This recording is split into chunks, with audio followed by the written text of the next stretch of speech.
tomar teu assento, meu querido, minha querida, a paz do Senhor. Amém. Que bom retornarmos a essa casa. Que bom que nós chegamos em segurança. Vocês todos também, em nome de Jesus.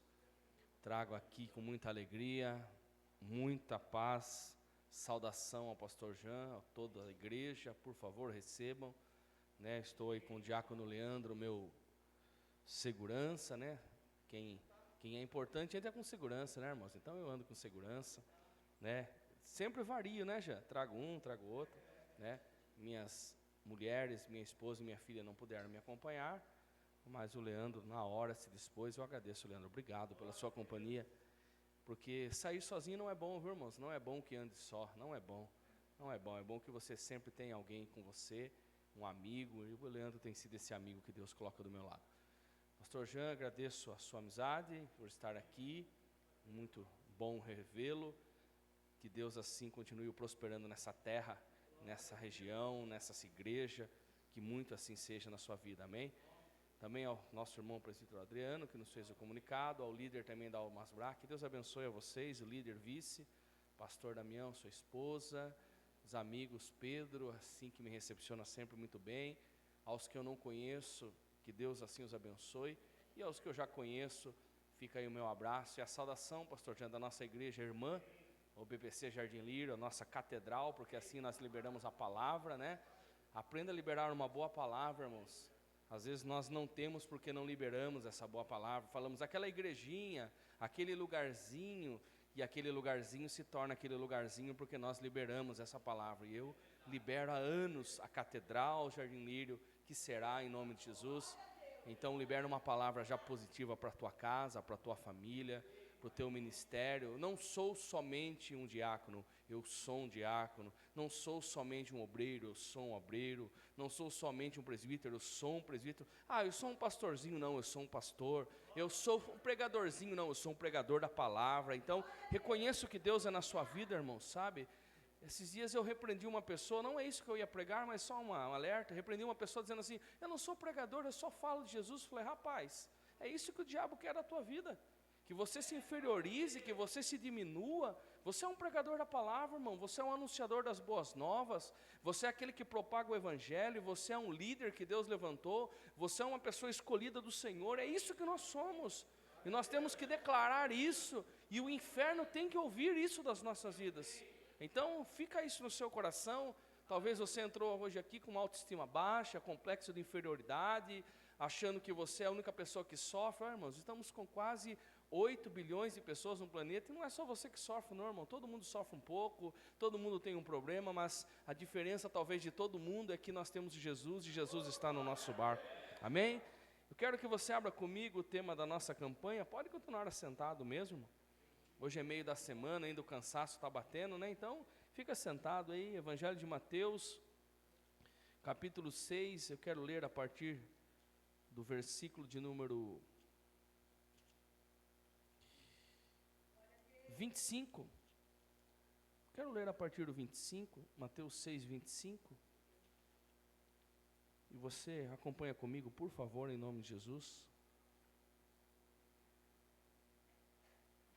Que diz assim: Evangelho de Mateus, capítulo 6, versículo 25 em diante, diz assim: portanto, eu lhes digo, não se preocupem com sua própria vida, quanto ao que comer ou beber, nem com seu próprio corpo, quanto ao vestir. Não é a vida mais importante do que a comida, e o corpo mais importante do que a roupa?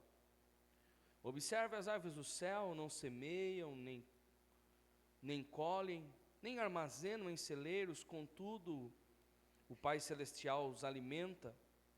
Não tem vocês muito mais valor do que elas? Quem de vocês que, por mais que se preocupe, pode acrescentar uma hora que seja a sua vida? Porque vocês se preocupam com roupas, vejam como crescem os lírios dos campos, eles não trabalham, nem tecem. Contudo, eu lhe digo que nem Salomão, em todo o seu esplendor, vestiu-se como um deles. Se Deus veste assim as ervas do campo, que hoje existem e amanhã é lançada ao fogo, não vestirá muito mais a vocês, homens de pequena fé? Portanto, não se preocupem dizendo que vamos comer, que vamos beber, ou vamos vestir, pois os pagãos é quem correm atrás dessas coisas, mas o Pai Celestial sabe que vocês precisam delas. O tema da nossa campanha. Busquem, pois, em primeiro lugar o reino de Deus e a sua justiça, e todas essas coisas lhes serão acrescentadas. Encerra no versículo 34 dizendo: portanto, não se preocupem com o amanhã, pois o amanhã tratará das suas próprias preocupações. Basta a cada dia o seu próprio mal. Meus irmãos, nessa noite nós estamos em um texto de muita importância e de fortalecimento da nossa fé. Essa campanha, eu vejo que ela chega no final do ano fazendo um up, aplicando uma adrenalina, trazendo um energético, né? Não vou fazer nenhuma propaganda de nenhuma marca, que eu não ganho para isso, né, Jean?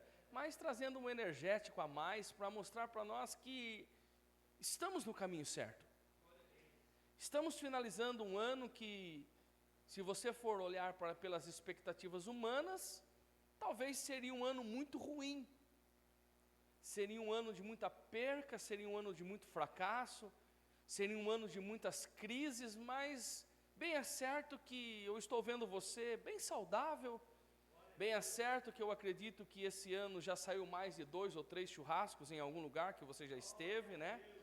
Bem ao certo, alguns aqui já viajaram mais de uma vez, e se não viajaram, certamente já visitaram alguns iFoods da vida, visitaram alguns drive-thrus, estiveram em alguns shoppings, andaram em algumas praças, trocaram de alguns veículos, compraram algumas roupas, fizeram algo que satisfez o ego, mudou o corte de cabelo, fez um tratamento capilar, enfim, alguma coisa de estética, alguma coisa foi feita no decorrer desse ano, que talvez pudesse ter sido algo que não estava no seu cronograma, ou que você achasse que não ia dar certo. Mas tudo isso, eu tenho uma notícia para você: não foi a sua capacidade, viu? Não foi a sua economia, que ainda assim ela é importante, porque o próprio Jesus, ele disse que nós não podemos entrar em uma guerra sem saber qual o tamanho do exército, nós não podemos entrar na construção de uma torre sem sabermos o quanto de material nós iríamos gastar. Então isso nos mostra que também temos que ter um equilíbrio, uma sensatez, mas bem sabemos que não somos nós, aqueles que tivemos total domínio e controle da nossa vida. Então isso mostra que esse ano sim foi um ano bom, e certamente terminará sendo um ano bom, ainda que hoje você chegou aqui com um turbilhão de coisas na cabeça, mas como eu falei no princípio, o planeta todo tem um turbilhão de coisas na cabeça, mas basta em quem você confia. O problema não está em ter problemas, o problema é estar em parar pelos problemas, porque ter problemas todo mundo tem, irmãos, e cada um na sua dose, cada um na sua dificuldade. E eu digo para você que os problemas fazem parte do propósito de Deus na sua vida. Os problemas fazem parte. Se tirar o problema da tua vida, que graça tem? Não ora, não jejua, não busca, não vem para a igreja, não se santifica. Então os problemas fazem parte da sua vida cristã. Então, se eu fosse você, dizer: obrigado problema, você me leva mais próximo a Deus. Obrigado problema, porque você me impulsiona a crer em Deus, você me impulsiona a ter fé. Então são esses problemas que a vida nos propõe, que certamente nos levará para o céu. E esse texto, no capítulo 6, ele tem uma base em dizer assim: derrubando a fortaleza das preocupações. Eu colocaria um texto a um tema, e eu colocaria esse tema: derrubando a fortaleza das preocupações, porque é verdade que às vezes nós fazemos os nossos problemas fortalezas, e fortalezas, elas são criadas para não serem invadidas, não é verdade, irmãos? Hoje nós vemos que o planeta sofre pelo tal da crise, a ansiedade tomou conta do mundo, nós vemos que a depressão é algo muito real, e nós não estou minimizando isso, e não estou dizendo que você não tem enfermidades através disso, mas eu estou dizendo que a preocupação excessiva, ela nos faz gerar isso. Hoje, no dia de hoje, eu comecei um assunto com uma pessoa do meu lado no trabalho, dizendo assim, ele falou: eu não sei porque eu estou tão mal esses dias, e eu só falei algo para ele: quais são as suas preocupações dos dias? E ele começou a dizer: estou com um problema financeiro, estou com um problema no casamento, não consigo dormir à noite, estou com problemas com os meus filhos. E essa pessoa começou a citar uma lista de problemas para mim. Eu falei: aí está o resultado da má digestão, da dor de cabeça, do cansaço, do estresse, da falta de apetite. E ele falou: e é verdade, pastor, eu não tinha percebido isso. Porque nós somos impulsionados a dar certo, não somos, irmãos? Nós nos cobramos para dar certo. E quem disse que todos os dias tem que dar certo? Quem disse que todo dia a tua vida tem que sair do jeito que você quer? Quem disse isso? Porque nós somos rotulados a isso. Nós somos rotulados a pintar a casa uma vez por ano. Nós somos rotulados a fazer uma boa viagem entre dezembro e janeiro. Nós somos rotulados a trocar de carro a cada 3 ou 4 anos, os que mais têm posse todo ano. Nós somos rotulados a ter um filho em um colégio particular, somos rotulados em ter 2 ou 3 faculdades, somos rotulados em sermos pós, sermos acadêmicos, nós somos rotulados, irmãos. E por muitas vezes, isso tem trazido em nós frustração. Eu quero dizer algo para você: o que você precisa ser exatamente é servo. É o que você precisa. Nessa noite eu vim trazer uma palavra muito simples ao seu coração, mas talvez ela tire todo o peso que você está carregando. Porque às vezes nós estamos com tanta vontade de ser o que não conseguimos ser, e esquecemos de ser o que já somos. Não é verdade, irmãos? Queremos ser tanta coisa que não conseguimos ser, e o que já somos esquecemos de ser. Então hoje eu vim dizer para você: você é servo. E servo serve, servo obedece e servo confia. Esse texto ele está dizendo claramente isso, irmãos. Jesus está no princípio do Evangelho de Mateus, onde ele está criando a sua equipe, os seus discípulos, os seus alunos, e ele já começa um discurso onde ele começa a dizer: ei, meus irmãos, vocês precisam acalmar o coração de vocês. E você fala: por que, pastor Anderson? Porque Jesus está entrando num cenário onde esses homens estão esperando uma solução de problema. Bem, é certo que Mateus está trazendo o evangelho para os gentios, aonde os gentios começam a olhar dizendo assim: ei, esse Jesus é o que vai nos ajudar? Porque os judeus falaram dele, os judeus diziam sobre ele, e agora eu quero saber o que esse Jesus vai fazer para nós. E Jesus começa com um discurso, irmão, dizendo assim: olha, vocês vão chorar, vocês vão ter problemas, vocês vão passar angústias. E todo mundo começa a olhar para Jesus dizendo: nossa, mas esse é o homem que vai solucionar o problema? Esse é o homem tão enviado dos céus, esse é o Messias? Porque todos, inclusive os gentios, esperavam um rei, um soberano, um dominador, um líder de um grande exército, um homem com poderes para revolucionar todo o Império Romano, dizer para Roma basta, dizer para os judeus agora estamos dominando, mostrar para os gentios que valeria a pena servi-lo, porque os gentios aqui nesse momento eles estão confusos. Eles estão dentro de um evangelho distorcido, vendo os judeus se venderem, vendo que isso está sendo benéfico ao custo dos sacerdotes, e agora eles esperam alguém justo. E esse Jesus chega sendo justo, adorado, exaltado, mas de repente no capítulo 6 ele começa a dizer algo que não alegra muito o coração das pessoas.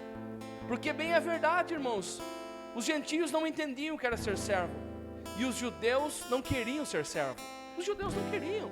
Os judeus queriam ser donos de si mesmos. Bem, sabemos que os fariseus não queriam servir, eles queriam que os servissem, porque eles não tratavam os gentios como alguém que poderiam eles estarem juntos, mas tratavam os gentios como alguém que os servissem. Então nós entendemos que Jesus entra num perfil dizendo assim: acalma o coração, vocês precisam ser servos e vocês precisam ter humildade. Jesus ele entra no contexto do capítulo 6, no versículo 25, dizendo exatamente que os ataques do diabo iriam trazer para eles incertezas. O que nos traz incerteza da promessa não são as dificuldades, irmãos, é o ataque do diabo. O que nos traz incerteza do que Deus falou não são os dias maus, são os ataques do diabo. Quem nunca ouviu um incircunciso dizer para você: o que está valendo a pena está na igreja, olha como está a tua vida? Quem nunca ouviu um incircunciso dizer: para de ir para o culto, seu marido não para de consumir álcool, seu filho não para de ingerir drogas, para de ir para o culto, o que está valendo a pena servir a Deus? Olha a tua vida, olha como você está enfermo, você não tem cura, sua enfermidade não passa. Quem nunca viu um incircunciso dizer isso? Porque o incircunciso, ele blasfema a Deus porque ele não tem aliança de Deus. Lembra do gigante Golias? Talvez o maior incircunciso de altura, mas foi o que mais caiu também. Foi aquele que se levantou com maior altura dizendo: ei, certamente não há homem, cadê o Deus de Israel? E ao mesmo momento nós vemos um menino cheio de Deus dizer: incircunciso, tu não conhece a aliança que Deus tem conosco. Ei, igreja, você precisa conhecer a aliança que Deus tem com você. Porque se você não conhecer a aliança que Deus tem com você, certamente você derreterá como um sorvete saindo do freezer, que por alguns minutos tem a aparência de sorvete, mas daqui a pouco parece somente o creme ou só uma água. Ei, nós temos que confiar na promessa e saber da aliança. E essa aliança que Jesus está afirmando no capítulo 6, é uma aliança onde ele começa a trazer alguns pontos de reflexão. Ele começa a falar exatamente sobre a necessidade que aquelas pessoas precisaram. Quais são essas necessidades? Necessidades físicas. Porque nós somos, por muitas vezes, subjugados e alcançados das nossas necessidades físicas. O diabo, ele não começa na sua necessidade espiritual. Porque você estando fortemente espiritual, certamente ele atingirá você nas físicas. Dá um exemplo, pastor, dou. Jesus está fortalecido no deserto, me desculpe, espiritualmente. Mas há uma fragilidade humana. E o diabo vem exatamente atingindo o primeiro ponto, que é a fragilidade humana. Ele vê a necessidade do alimento, ele vê a fraqueza da carne, ele vê a debilitação de dia sem comer, e ele vem oferecer exatamente aquilo que há debilitação. Então nós vemos o Senhor dizendo assim: vocês não podem andar preocupados com o que vocês vão comer, beber ou vestir. Ele está querendo dizer: o seu corpo não é mais importante que a tua alma. Ei, eu não sei qual é o diagnóstico médico para você, mas o teu câncer em fase terminal, ele não é mais importante do que a tua alma cheia do Espírito Santo. A tua roupa simples, o seu sapato furado, ele não é mais importante que o Espírito Santo. E você fala: pastor, o senhor está falando isso porque o senhor nunca andou com o sapato furado. Você que pensa que vir para o culto em dia de chuva era difícil, porque você corria na enxurrada, descia do carro para tentar não pisar na poça, e essa era a questão. Pastor, o senhor não sabe o que é enfermidade. Você talvez não saiba, mas hoje minha esposa não está aqui porque a minha sogra está internada com um segundo infarto. A minha mãe, a semana passada, teve um infarto no sábado. Em 2 semanas a mãe e a sogra quase morrem, e eu estou aí cumprindo a agenda todos os dias. Talvez você diga: pastor, você não sabe o que é escassez de dinheiro. Você que não sabe, que por muitas vezes vivi a provisão de Deus, mas nunca em permitir que a palavra, a aliança de Deus fosse rompida da minha vida. Meus irmãos, às vezes nós achamos que Deus só está na bonança, e quando passamos pela escassez, abaixamos as nossas cabeças, parecemos aquele sentimento dizendo assim: Deus não olha para mim, Deus não se preocupa comigo. Mas é no momento dessa escassez que a forja do teu caráter ela é preparada. É no momento dessa crise que a forja do nosso caráter é preparado, porque Jesus não está criando discípulos para reinar na terra. Jesus está criando discípulos para direcionar o povo ao céu. Talvez hoje você não entenda, mas Jesus está forjando pessoas dentro dessa igreja, não para viver somente uma vida de gozo e paz na terra, mas Ele está forjando pessoas aqui para conquistar o reino de Deus, para lutar por um evangelho, para propagar uma boa palavra, porque isso sim é evangelho, irmãos. Evangelho é anunciar as boas novas em dias ruins, é anunciar que há um bom tempo em um tempo ruim, é anunciar que há um Jesus que alcança em um tempo que muitos não mais acreditam, e esse é o nosso tempo. Essa mensagem ao qual Jesus está dizendo aos discípulos, está frustrando os sonhos de alguém? Sim, porque hoje também talvez eu estou frustrando os teus sonhos. Talvez hoje eu diga para você: você não vai ter essa casa que você deseja, você não vai ter esse carro que você deseja, talvez você não vai ter esse dinheiro que você deseje. Talvez eu esteja matando sim os seus sonhos, mas eu estou dizendo que não importa que os seus sonhos morram. Daí você diz: pastor, isso aí é uma coisa muito ruim para a minha vida. Não, ruim para a tua vida é você viver os seus sonhos e não encontrar o reino de Deus. Ruim para a tua vida é você ter tudo nessa terra e o teu nome não está escrito no livro da vida. Ruim nessa vida é você gozar de todos os prazeres dessa terra e chegar diante do Pai e dizer: ó, queridão, vou fechar a porta, teu nome não está na lista, você não entra. Eu faço uma analogia hoje de uma festa de casamento.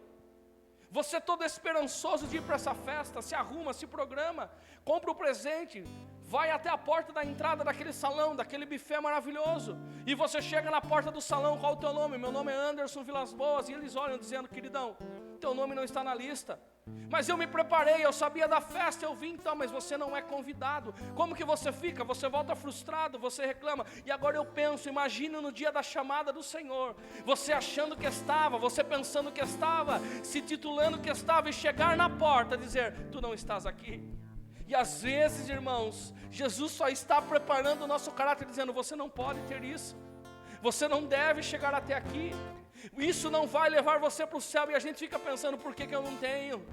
Por que eu não faço? Por que eu não vou? Por que eu não adquiro? Mas Ele está dizendo assim, você não precisa se preocupar, você não precisa gastar o teu tempo. Eu amo muito Jesus dizendo ao salmista, que o salmista não precisaria se preocupar com o alimento dele do outro dia, que ele não deveria se preocupar com o que teria que falar, que Deus cuidaria da sua geração e abençoaria a sua geração. E às vezes, irmãos, nós estamos tão preocupados, estamos tão rotulados em coisas que foram colocados em nós, que nós esquecemos que só levantamos hoje, porque o fôlego de vida não pertenceu a nós, pertenceu a Ele. Só conseguimos caminhar até hoje, porque a dádiva de viver não somos nós que temos ela, mas é Ele que nos implantou. E eu vim aqui dizer para você nessa noite, com muito carinho, ei, para de se preocupar. Eu vim aqui dizer com muito carinho para você, acalma o teu coração, que muitas vezes está rompendo você, está dividindo a tua fé, está fazendo você outrora crer e outrora não acreditar. Pastor, existem vidas assim? Existem vidas que hoje a fé está lá em cima, mas existem vidas que a fé amanhã está lá embaixo, porque estão medindo a sua fé pelo resultado terreno. Mas resultado terreno não se mede fé, irmãos. O que se mede fé é relacionamento. Jesus está dizendo aí, vocês não precisam se preocupar com a roupa, porque a roupa não é mais importante do que o corpo. Jesus está dizendo, tem algo mais importante do que vocês se preocupam. Ele está dizendo, vocês não precisam se preocupar com a comida ou com a bebida, porque eu sou aquele que posso fazer suprir você. Ele está dizendo assim, não se preocupem com os seus celeiros. E qual é uma das maiores preocupações que nós temos com a vida, irmãos? Em dizer assim, eu preciso ter, e sabe que isso está acontecendo no nosso meio.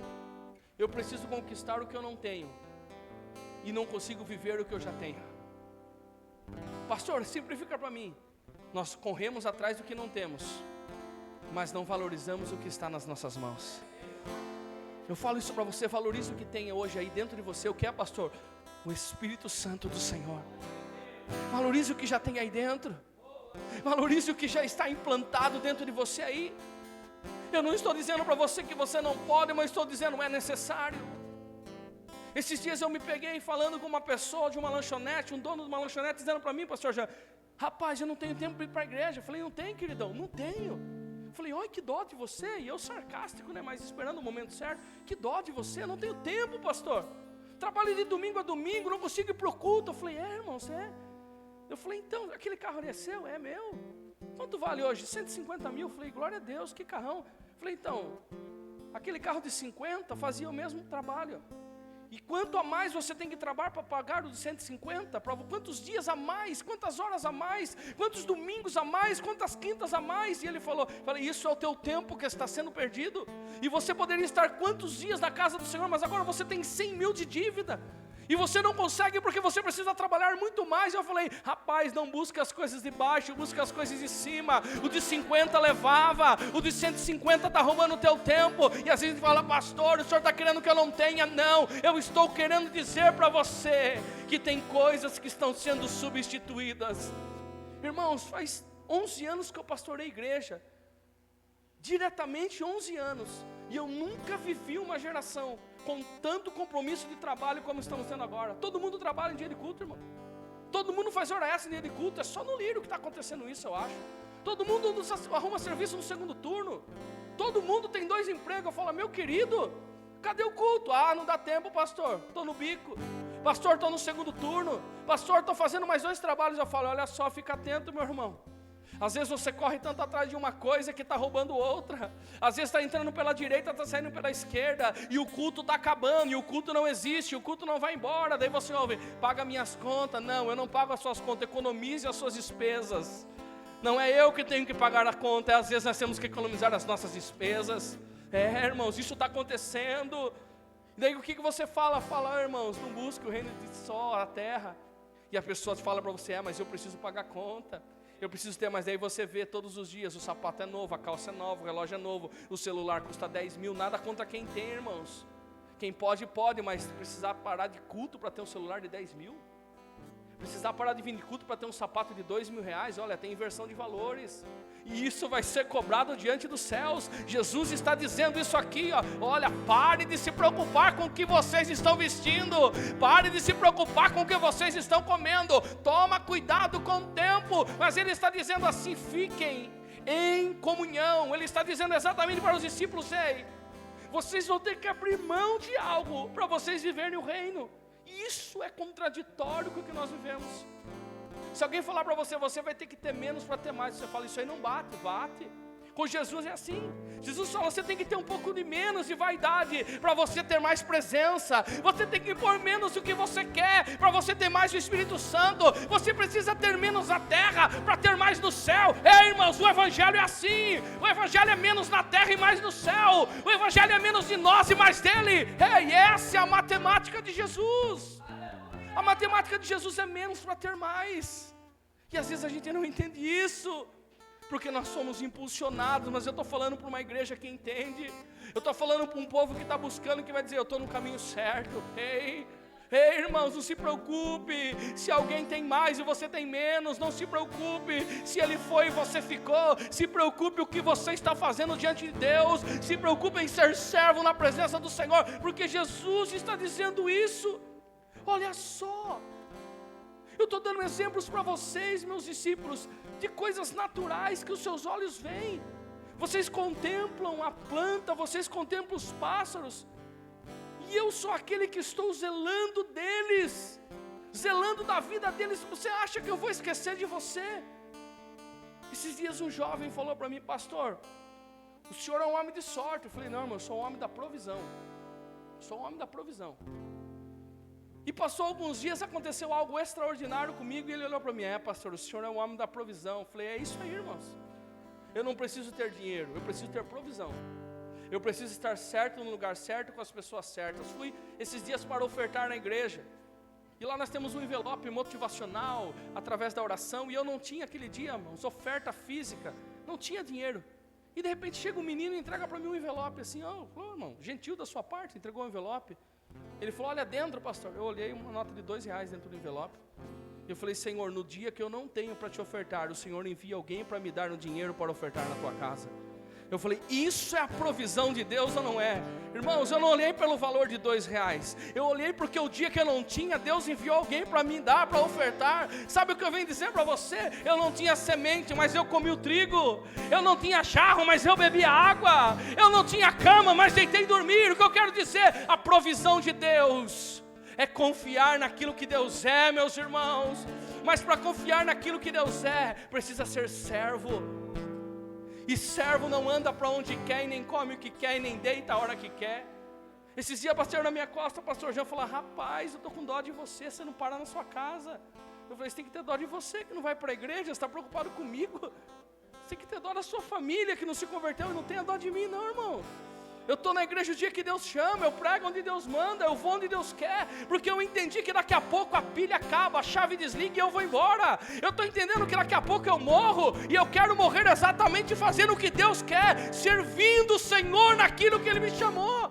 Porque o mundo vai falar para você, você está indo muito na igreja, rapaz, cuidado, você não tem tempo para você. E você fala, rapaz, ir na igreja terça, quinta e domingo é muita coisa. E muita coisa é isso, irmãos.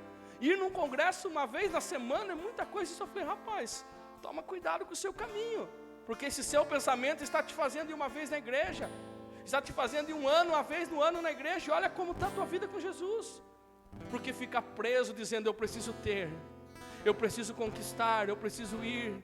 Esses dias só mais um testemunho de provisão. Esposa enferma, precisando pagar alguns exames. Falei, Senhor, Tu sabes da nossa necessidade.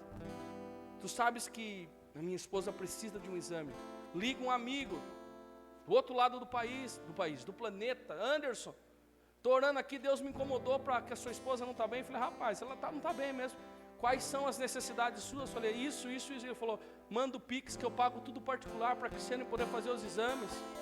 Irmãos, eu estou falando isso para você testemunhar a tua fé, para você ver. Libera uma palavra que você é o homem da provisão. Deus é a provisão na tua vida. E você não tem que se preocupar com o que você come, com o que você anda, com o que você veste. Você só precisa entender, eu sou servo. Eu só preciso buscar o reino de Deus. Eu só preciso permitir e dizer, Senhor, se o Senhor cuidou dos lírios dos campos, o Senhor vai cuidar de mim. Se o Senhor alimentou as andorinhas, os pássaros, o Senhor vai alimentar a minha vida. Se o Senhor enviou provisão, se o Senhor deu sustentabilidade para todos que precisavam, de mim o Senhor não vai esquecer. E eu digo para você, se eu tenho uma coisa que é bom, é ser sustentado por Deus na necessidade. Pastor, porque é na necessidade que você fala, ufa. Hoje você tomou água, não tomou? Comeu? Você talvez nem deu tanto valor para esse sustento. Talvez você nem valorizou a água encanada, o chuveiro quente, apesar de estar calor, mas muitos gostam. A comida, né? Você nem valorizou a roupa, porque tinha sobrando, e o ter sobrando parece que está fácil. Mas só quem já teve um dia uma água não encanada, abre uma torneira e diz, glória a Deus por essa água encanada. Só quem um dia chegou na casa e tinha que fazer fubá, hoje vê a panela de arroz e feijão, uma mistura, fala, louvado a Deus seja por essa janta. É só quem já andou a pé, irmãos, ao ponto de chegar da cãibra na canela, porque da cãibra, da canelite, andar muito a pé, quem não está acostumado. Já teve canelite? Eu já tive. A canelite é terrível, você não consegue ficar em pé. Você valoriza o seu carro 92, 93, 85, 79, você fala, meu Deus, entra uma fumacinha, dá uma virada, mas ele está levando eu para a igreja. É só quem já passou, irmãos. É por isso que eu vim dizer para você, a provisão de Deus é coisa deliciosa. É por isso que Jesus está dizendo, ei servo, viva da provisão, viva do dia a dia, porque se você viver do dia a dia, você todos os dias vai ter motivo para agradecer. Quem vive do dia a dia é assim, irmãos. Porque você acha que ser discípulo seria sentar em um trono? Não. Se o próprio Jesus, que era rei, não sentou, você acha que nós sentaríamos, irmãos? Entenda, quando ele fala que nós somos sacerdotes, príncipe e princesa, não ele está dizendo nessa terra, ele está dizendo do céu. Ele não está dizendo que hoje nós vamos tomar o lugar do Donald Trump e vamos sentar na cadeira de um país de primeiro mundo. Ele está dizendo, há uma coroa incorruptível no céu, há uma mansão celestial lá em cima, há algo para você morar lá, e é lá que nós temos que estar com a nossa vida posicionada. Jesus está dizendo aqui, busque o meu reino. E eu, quando procurei a palavra buscar, o que é a palavra buscar? Ela tem como aplicação na nossa vida ir de encontro a algo que nós queremos, ir de encontro a algo de necessidade, ir de encontro a algo que é preciso. Ele está dizendo, busque, vá de encontro, vai atrás, esteja pronto a adquirir. Jesus está dizendo assim, vocês precisam querer adquirir o reino de Deus, vocês precisam desejar o reino de Deus, vocês precisam almejar o reino de Deus, e querer que a justiça dele seja imputada sobre vocês. E quando a justiça de Deus é imputada sobre nós, irmãos, nós achamos que nós somos justificados. Não, a justiça de Deus, ela nos traz a santificação, ela nos traz a pureza, porque Deus primeiro, Ele nos traz a justiça dele diante de nós, e através da justiça dele de nós, então Ele nos justifica. Estão dizendo assim, busque o reino de Deus, permita ser alcançado por Ele, permita ser levado por Ele, ser levado por Jesus, meus irmãos. Só quem já foi levado sabe, só quem já esteve nos braços do Senhor conhece. Eu me fez lembrar agora de uma canção, que não é uma canção evangélica, mas uma canção que foi muito tocada, acredito nos anos 80, que relata sobre um homem que reclama de Jesus através de uma oração feita numa canção, que somente os passos dele estavam na beira da praia, e ele questiona, Senhor Jesus, no dia que eu estive tão difícil, somente os meus passos estavam à beira da praia, os rastros, e Jesus fala para ele, nessa canção, que nem cristã não eram os seus passos, os passos eram meus, eu estava carregando você naquele dia de maior dificuldade da tua vida. Ei, meus irmãos, às vezes a gente acha que no dia da luta a gente está andando sozinho, mas nem andando a gente está, irmãos. A gente acha que no dia da prova, a gente está passando a prova sozinho, mas nem passando pela prova a gente está passando, porque existe um Deus passando conosco, existe um Jesus nos levando. Então é por isso que esse texto vem dizendo: busque o reino, busque a justiça. E ele trata, sabe o que é demais?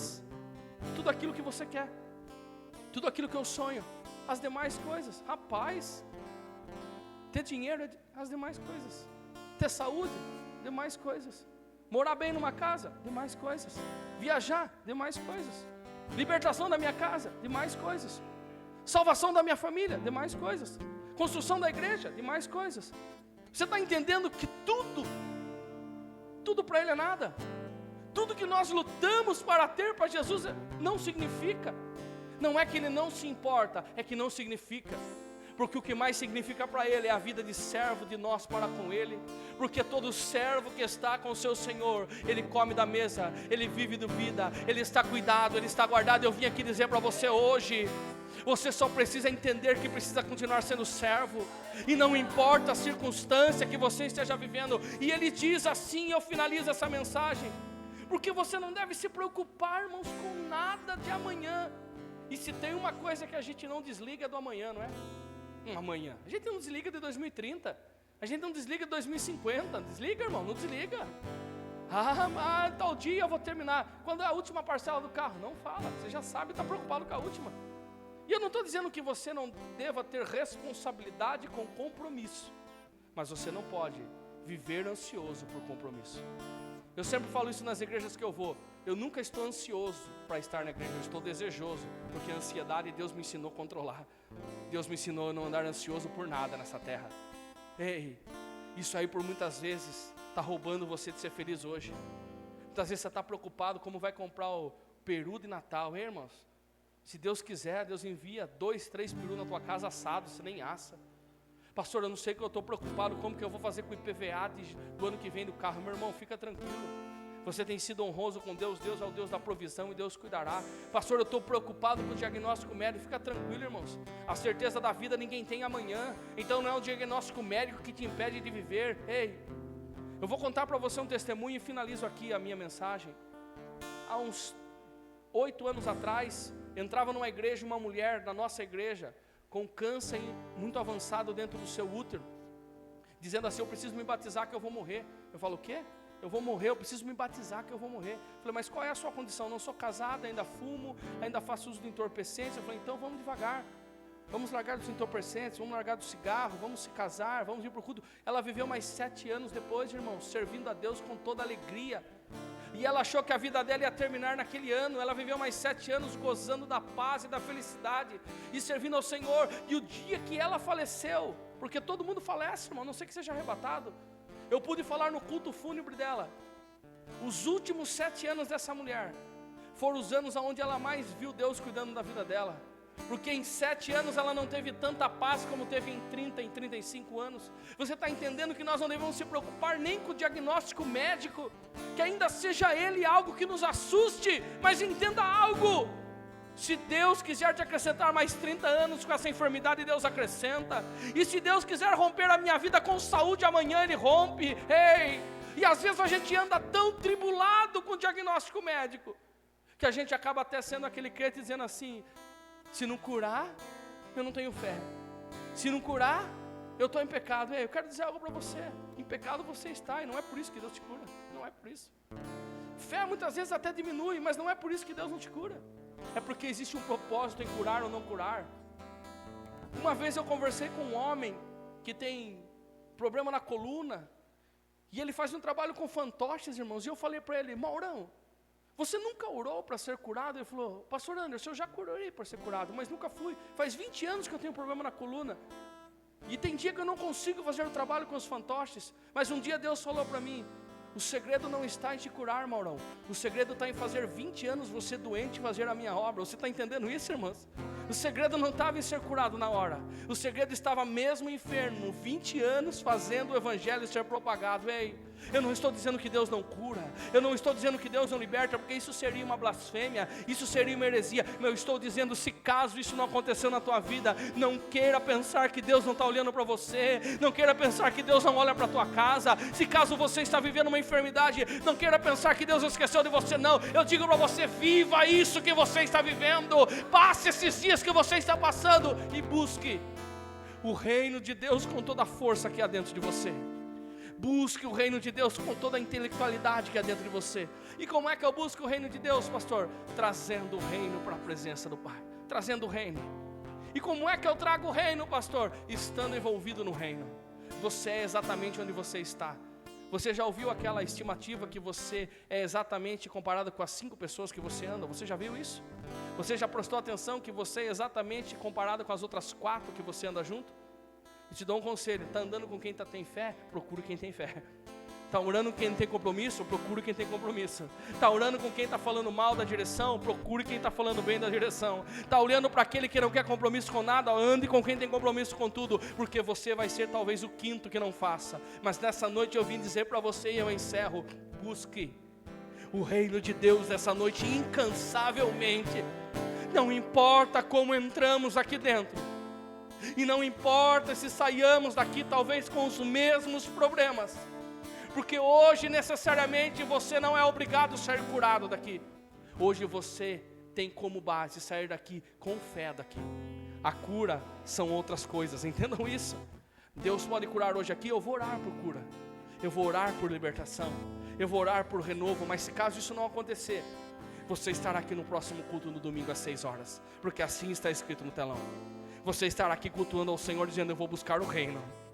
Eu vou buscar o reino, porque as outras coisas Deus vai acrescentar. Eu vou buscar o reino, porque as outras coisas Deus vai acrescentar. Olha para essa pessoa e eu encerro. Fala para ela, só busque o reino. Deus vai acrescentar o resto. Só busque o reino, só busque o reino. Só busque o reino. Hoje, se você puder só dar a mão para essa pessoa que está do lado, se você tiver muita intimidade com ela, se você puder falar com ela, ei, para de reclamar um pouco. Se você tiver intimidade, fala para ela, ei, tenha fé um pouco mais. Se você tiver bastante intimidade, marido e mulher tem muita intimidade, fala assim, para de ser rinchosa, para de ser murmurador, homem. Porque o homem não é rinchoso, o homem é murmurador. Homem é murmurador, né? Homem murmura. Mulher é rinchosa, homem é murmurador. Se caso está do lado, fala isso, para de murmurar. E começa a agradecer a Deus pelo que Deus é. Começa a agradecer a Deus pelo que Deus fez na nossa vida, em nome de Jesus. Senhor Deus, diante da Tua palavra, Senhor, que ela é penetrante, que ela é algo vivo, que ela é algo eficaz. Senhor, ela não faz curva, ela não traz a nós um direcionamento pequeno, mas ela sempre traz a nós, Pai, o direcionamento ao qual a nossa vida precisa, a qual a nossa alma necessita. Senhor, nessa noite nós oramos, Pai, que em nome de Jesus, Senhor, o Senhor fortaleça a nossa fé, que o Senhor afaste de nós, Pai, as más conversações. Pai, aqueles que estão, Senhor, afligidos de alma, que o Senhor traga, Senhor, refrigério de paz. Senhor, os que estão desesperançosos, que o Senhor crie, Senhor, um coração esperançoso, em nome de Jesus, Pai. Deus, Tu és o Deus que pode prover o que nós precisamos, e com fé nós oramos, Senhor, que haja provisão nessa igreja, que haja provisão nesse ministério, que haja provisão sobre as nossas vidas. Senhor, Tu és o Deus que cura, e eu sei que há poder no Senhor para curar nessa noite, e eu peço em nome de Jesus, segundo a Tua vontade, Senhor, segundo o Teu tempo, segundo os Teus desígnios.